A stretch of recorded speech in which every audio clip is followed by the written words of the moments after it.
بسم الله الرحمن الرحيم. مدد غواړو د الله نه په شروع کولو کې چې عام مهربان دی او خاص مهربان دی. تبارک الذي برکت اچونکی دی هغه ذات بیده الملک چې په لاس د هغې کې بادشاهي ده یا په اختیار د هغې کې بادشاهي ده. ید د الله رب العزت صفت ده کما یلیق بشانه څنګه چې د هغه د شان سره مناسب دي بغیر د کیفیت نه چې څنګه ده د دې موږ ته معلومات نشته. خو د الله صفت ده او صفت ثبوتی ده الله د ځان دپاره ثابت کړی دی. نور کیفیت دا څنګه دی او یا مشابهت د چا سره دا ناروا دي. ځکه د الله رب العزت غوندې ذات د چا نشته. لیس کمثله شیء نشته د الله په شان ذات د چا. نو تشبیه به څوک نه ورکوي. لاس د الله صفت دی او الله ځان دپاره ثابت کړی دی. زمونږ په دغسې ایمان دی کما یلیق بشانه څنګه چې د هغه د شان سره مناسب دي. وهو على كل شيء قدير او دا الله دی په هر څیز باندې قدرت والا.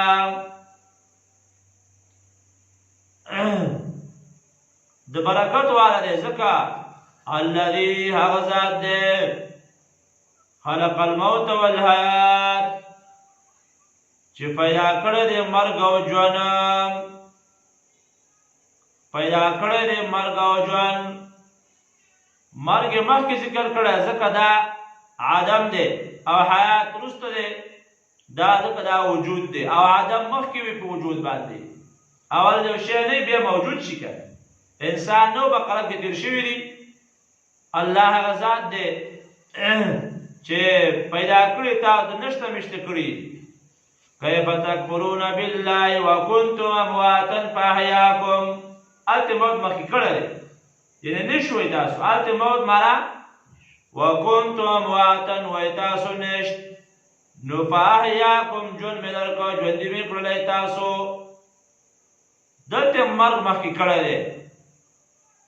خلق الموت والحیات پیدا کړی دی مرګ او ژوند او دې لپاره چې مرګ یقیني دی. ګوره انسان مرد باندې دا روان دی او ژوند خو معمولي ژوند دی.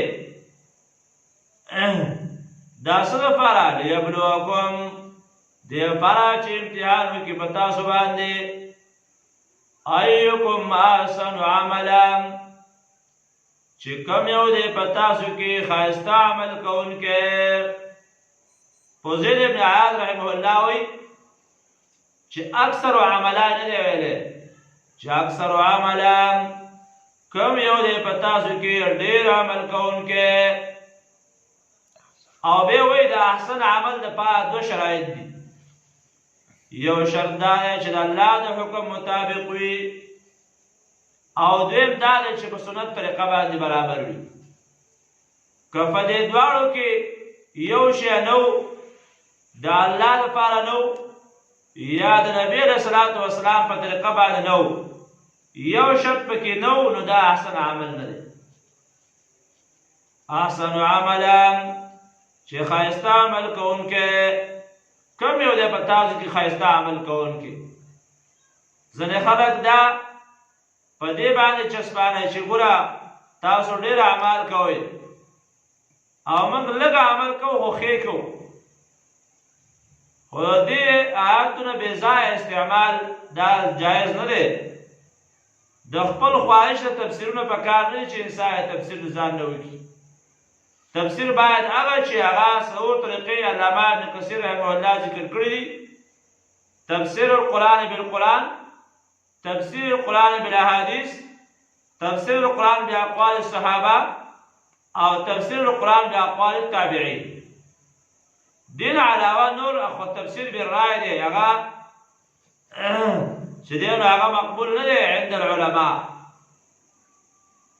موږ لږ عمل کوو موږ اته رکعاته کوو تا شل کوو دا غوړې او دا نه غوړې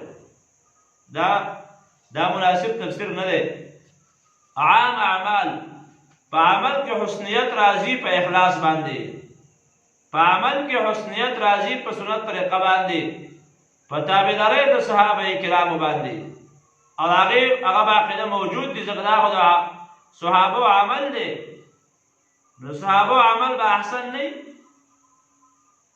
لیبلوکم دی پرا چې امتحان وکړي په تاسو باندې ایکم احسن عملا چې کوم یو دی په تاسو کې ښایسته عمل کوونکی وهو العزیز الغفور او دا الله دې زورور او بخونکی ذات زورور دی په دشمنانو نو په هر چا باندې طاقت او وسوسې او غفور بخونکی دی د دوستانو ایماندارو عزیز الغفور نور دلائل ذکر کوي په مسله تبارک باندې تبارک الذی برکت جوړ کړي هغه ذات الذي هغه ذات دی خلق سبع سماوات طباقا برکت الله لپاره غړی عاقده ساتي زکا الله پیدا کړی دی واسمان نه لاندې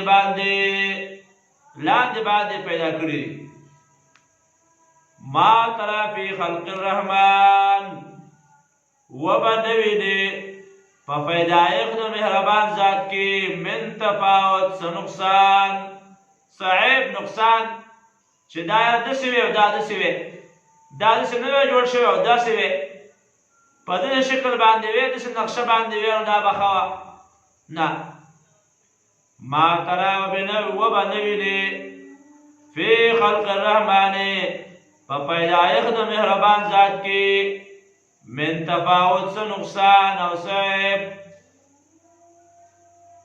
نو فرج البصر نو وګرځوا دته نظر خپل سترګې وګرځوا نظر واړه هل ترى من فطور آیات ویلې پدې کې چاودونه سوري نقصان ته کې فطور هغه چاو دا دوله چت الله غړاولې ده په ټوله دنیا سوریا به احکاری دیتا هل ترى من فطور آیات ویلې پدې کې چاودونه نشتا نو ثمر جل بصر کرتين بیا وګرځوا خپل دا نظر بیا کرتين دا تسنیه ده نو سما دو پیره وګوره بیا نور مګوره دلته علماء وی تسنیه د پاد کثرت ده نو معنا به څه کو ثمر جل بصر کرتين بیا وګرځوا خپل دا نظر بیا وګوره بیا وګوره ينقلب إليك نراو بغرزي تا نظر إليك البصر تا نظر خپل خاصا نامرادا وهو حسير او دا به سترګي به ستړي شي خدا الله په هدایت او دا الله پیدایښت کې به نقصان پیدا نه کی بل دلیل بیان ای چې الله برکت چون کې ذات ده ولقد زينا السماء الدنيا يقينا من خيست کړه هغه اسمان نزدې د دنیا یعنی چې کوم اسمان ته د دنیا ته نزدې اسمان چې موږ په نظر راځي بما صوابها پستور باندې وجعلناها رجما للشياطين او منګر زولې دي داستوري وشتون کې د پرا د شیطانانو منګا د زولې دي ها زمير راځي دستور ته په اعتبار د جنس سره او دیو جن علماء وی چې دلته دا دوه فائدې ذکر کړی یو بمصابيح چې دا خارج د اسمان دی او دار جمل شیاطین نور سورتونو کې د ستورو نور فائدې ذکر کړی دي جعل لكم النجوم النجوم لتهتدوا بها ستاو د پاره مې ستوري پیدا کړي چې تاسو په هغې باندې لار ومومئ. توره تیارې او اسمان شیني نو هم ستوري د رڼا په وجه باندې انسان لار معلومولی شي. دا شان نورې فایدې پکې علماو ذکر کړي دي. نو دلته چې دا علما وایي بمصابیها دا خو ښایست د اسمان دی او دلته وایي چې رجمل للشیاطین ویشتونکي د شیطانانو دپاره. نو چې دغه ستوری په شیطان پسې ورپسې شي ورګزار شي نو ځای خالي شي نو ستوری خو بیا ښایست پاتې نه شي کړی. دې وجه علما وایي مفسرین ذکر کوي چې هغه مزین د اسمان ستوري جدا دي او هغه ویشتونکي جدا ستوري دي. په دې وجه اعتراض نه راځي چې یاره دا ستوري په شیطان کې ویشتلی کېږي نو هغه خو ځای خالي کېږي نو زیات خو ختم شي بیا. نو دا جدا ستوري دي او هغه جدا ستوري دي. رجمل للشیاطین هغه ستوري ویشتونکي د شیطانانو. وآتدنا لهم عذاب السعیر او تیار کړی موږ دې لپاره عذاب سوځونکی لمبو والا. سعیر عذاب د جهنم سوځونکی اور. الله دې مسلمان ټول وساتي. وللذین کفروا او د پاره د هغه کسانو چې کفر یې کړی دی عذاب جهنم عذاب د جهنم دی. دا یره ده. وللذین کفروا بربهم او د پاره کسانو چې کفر یې کړی په خپل رب باندې عذاب جهنم عذاب د جهنم دی. وبئس المصير او بد دې ځای د ورتللو. اذا القوا فيها سمعوا لها کله چې وغورځولی شي فيها په دغه جهنم کې دا جهنمیان سمعوا لها نو اوري به د هغې دپاره شهیقا ناړېدله لکه خر چې هړېږي داسې غټ اوازونه او دغسې غړمبېږي به. وهي تفور او دا به جوش وهي جوشیږي به جوش به وهي. فقال به علما وایي هل من مزید آیا نور شته وروا بچولی شي. هل من مزید آیا نور شته وږی ما مړ شوی لا نه یم. حدیث د بخاري کې راځي چې الله رب العزت کما یلوق بشانه قدم به پکې کېږي نو شاید هغه به ووایي جهنم چې قط قط بس ډک شومه نو خوټ کېږي به جهنم. وهي تفور او دا به خوټ کېږي جوش به وایي. تکادو نږدې ده تمیز من الغیظ چې دا وچوي د وجې د غصې نه په کافرانو باندې. یعنې داسې به غصه وي چې کله به راغورځېږي دا چې هغه ډېر وخت په دنیا کې تېر کړی دی او د هغه ټول ژوند او د هغه سزا اوس وسکي. کله به راغورځېږي چې اوس خپل عمل وکړم. نورو صورتونو کې بیا هغې تفصیل راځي. داسې اور دی لا تبقي ولا تذر نه پرېږدي باقي هغه غوښه او ناړوکې ولا تذر. لواحة للبشر عليها 19 وروسته آیتونو کې صورتونو کې راځي. نن زمونږ بالکل د دې نه بې پرواهي ده. كلما ألقي فيها فوج سألهم نو تمیزو من الغیظ نزدې دا چې وچوي د وجې د غصې نه په کافرانو باندې. کلما القی هر کله چې وغورځولی شي فیها په دغه جهنم کې فوج یوه ډله چې وغورځېږي سالهم تفوس به وکړي د دوی نه خزنتها هغه څوکیداران د جهنم. الم یاتکم نذیر آیا نو راغلی تاسو ته څوک یې ورکوونکی؟ آیا نو راغلی تاسو ته څوک یې ورکوونکی چې تاسو ته یې درکړې وې داسې څوک نو راغلی؟ نو دی به بیا ووایي چې ولې نو راغلی؟ یعنې چې تاسو جهنم ته راتلئ د جهنم د راتلو سبب ستاسو څه شوي تاسو جهنم ته راغلی؟ هغه جواب ورکوي دغه جهنمیان به جواب ورکوي چې موږ جهنم ته چې راغلو د هغې یو دوه وجې وي. یو وجه دا وه چې لو کنا نسمعو او نعقلو ما كنا في اصحاب السعير.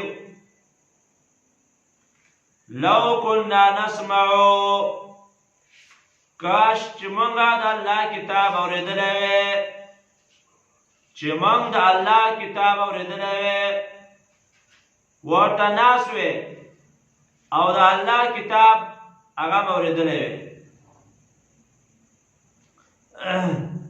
نو من بنوي ما كنا في اصحاب السعير من بنو نن رسپاغا ما كنا في اصحاب السعير من بنو پاغا جهنم کی. نو دلته تا سورۃ مائده کی الله رب عزت فرمایلی دی چې یا اهل کتاب تاسو ته پیغمبر راغلی او تاسو د هغې نه انکار ولې کوو؟ نو لسم آیت کې ذکر کوي سورۃ مائده کې یا اهل کتاب قد جاءکم رسولنا یبین لکم علی فترة من الرسل.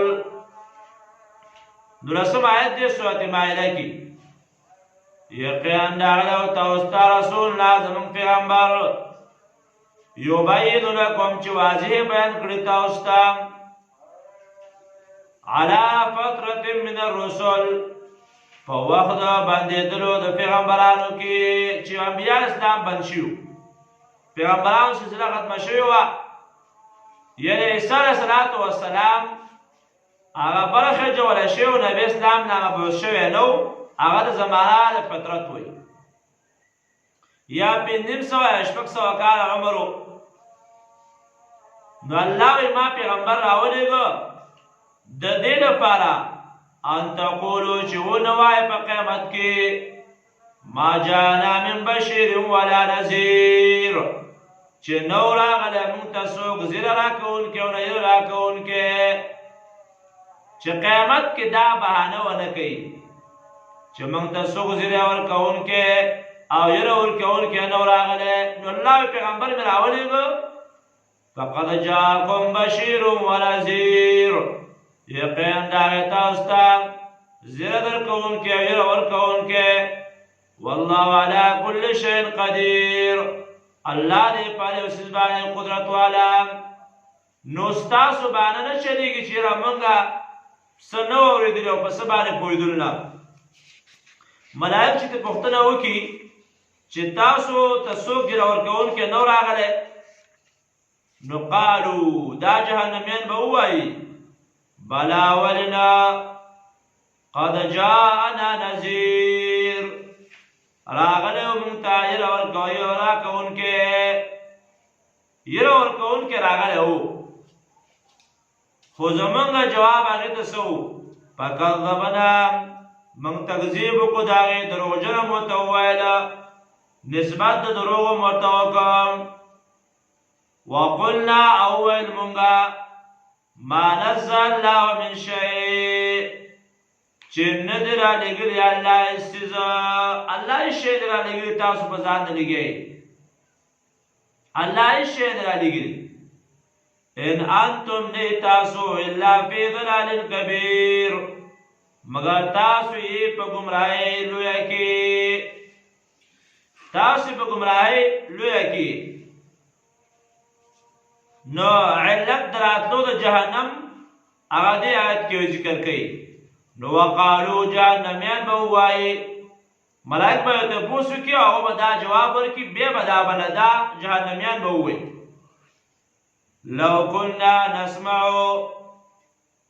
کچره مون کاش کې مونږه اورېدلې قرآن کریم دبل چانه اورېدلې او مونږ ورته ناس وې بیان وشو ټول قرآن کریم هاي تقریبا 2 سپارې چې پاتې دي د الله کتاب بیان شو.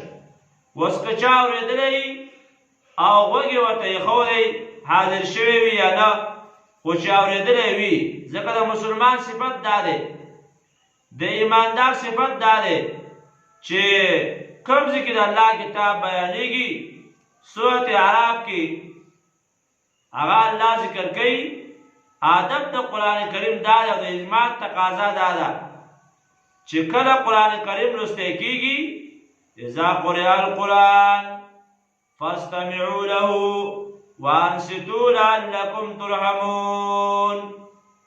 دا د ایمان تقاضا ده انسان کور کې وي پټي کې وي بازار کې خو چې د الله د کتاب آواز واوري نو باید چې هغې ته غوږ کړي.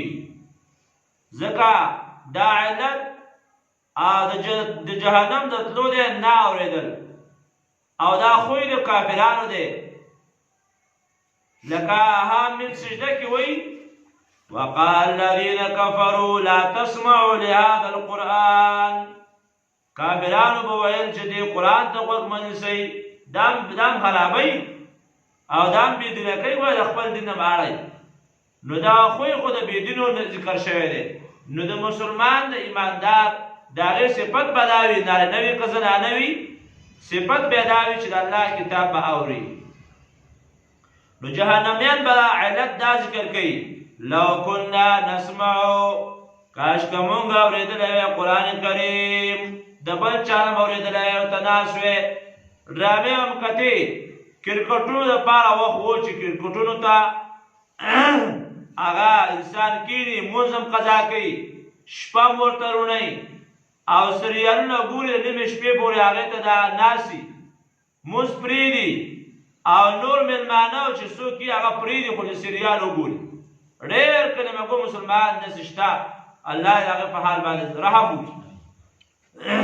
دا ډېر افسوس خبره ده چې فرضي مونځ او د الله رالېږلی حکم چې دا اولنی به انسان څه د مانځه حساب کېږي د هغې هېڅ پروا نشته. خواص او عوام ډېر ښه خلک هغه دې پروا نه ساتي. لږ د ځان سره سوچ کول پکار دي چې دا خو یو عبث او بیکاره شی دی. د خپل آینده ژوند د راتلونکې زندګي چې سبب د فلاح او د کامیابۍ ګرځي هغه دنیا وقت دی. ولې بې ځایه خرج کوو؟ په دې باندې ډېر مسلمان وختونه خرج کوي.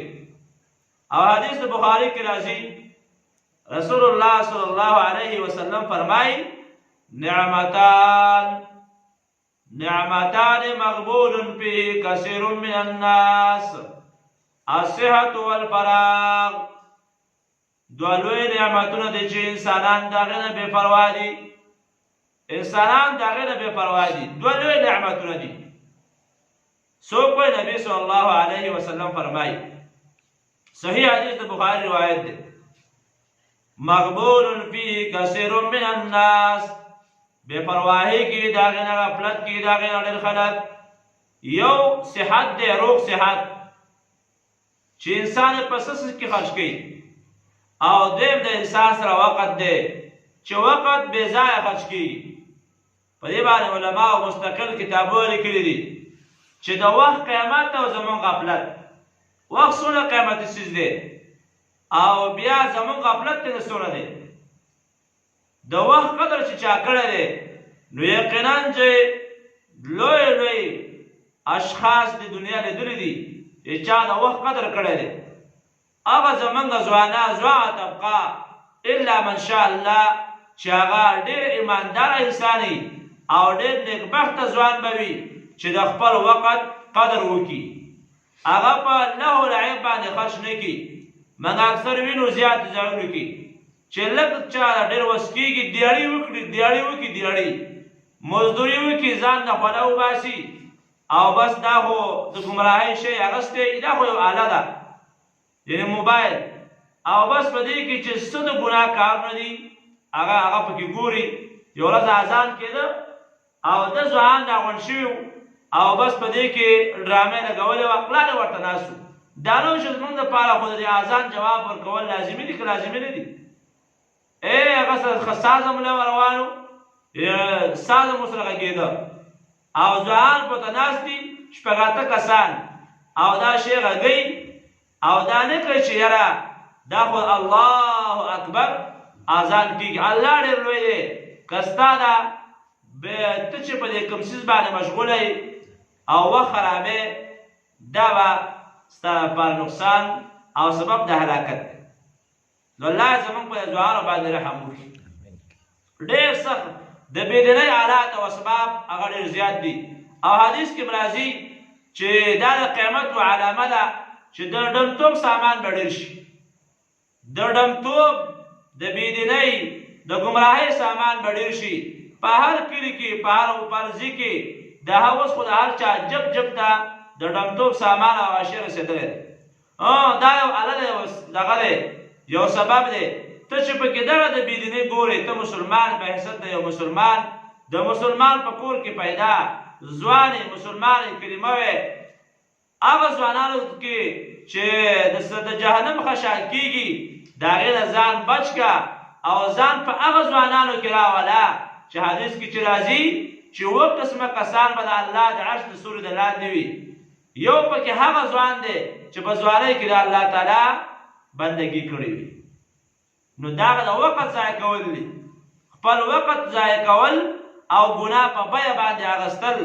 نو ځکه حدیث کې راځي چې دوه لوی نعمتونه دي چې انسان د هغې نه بې پروا دی، یو روغ صحت دی او دویم د انسان سره وخت دی. نو دلته بیا به ارمان کوي لو کنا نسمعو، جهنمیان به ارمان کوي کاش که مونږه د الله کتاب اورېدلی وی او د دغه بې ځایه ناستې نه چې زه فیسبوک وګورم او زه ډرامه وګورم او زه کرکټ وګورم او زه دغه شان ګپ شپ ولګوم چې یو 10 منټه یو نیمه ګنټه مې د الله کتاب ته غوږ ایښودی وی. نو اوس عیانا خبره شوه او نعقلو یا مې پې ځان پوه کړی وی، پخپله مې ویلی وی یا مې د بل نه اورېدلی وی او یا مې د پخپله باندې ویلی وی. نو دې وجې نه شاه عبدالعزیز رحمه الله ذکر کوي چې که پخپله باندې انسان پوهه نه وي نو نسمعو د بل چا دلته وایي تقلید ثابت شوی دی آیت نه وایي. شاه عبدالعزیز رحمه الله دې آیت دلالت ذکر کوي. ځینې وایي ځینې صاحبان نیسي په دې وایي تقلید څه ته وایي، تقلید خو ام الاشراک دی. وایي د دې آیت نه دا هغې ته استدلال کړی دی، د ځانه خبره نه کوو. شاه عبدالعزیز رحمه الله د آیت 2 جلده تفسیر دی او دې آیت دلالت دا ذکر کړي دي چې نسمعو د بل نه مې اورېدلی، پخپله خو نه پوهېږي نو د بل نه د بل نه واورې. نو داسې شی شه تقلید به څه ته وایي یاره، نو د بل نه چې واورې د بل خبره منل او د هغه د دلیل تپوس نه کول دا تقلید دی. نه نسمعو چې موږ د بل نه اورېدلی وی ورته یا ناقل یا مې پخپله ځان پوه کړی وی ما کنا فی اصحاب السعیر، نه به و نن موږ په دې هغه د اور والا، موږ به د اور والا نه و د جهنم کې به نه وی پراته. فاعترفوا بذنبهم، نو اقرار به وکړي په خپلو ګناهونو باندې. فسحقا لاصحاب السعیر، نو پس هلاکت دی سوځېدل د پاره د اور والو او هلاکت دی د پاره د جهنم والو.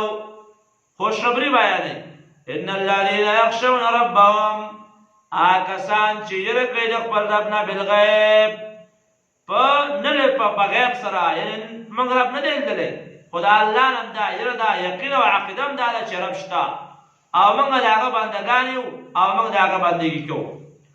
لهم مغفرة دې لپاره بخښنه ده واجر کبیر او اجر دې ډېر لوی. سبحانك اللهم وبحمدك أشهد أن لا إله إلا أنت أستغفرك وأتوب إليك. اللهم إني أسألك علما نافعا ورزقا طيبا وعملا متقبلا. اللهم إني أسألك الهدى والتقى والعفاف والغنى. صلى الله عليه وسلم.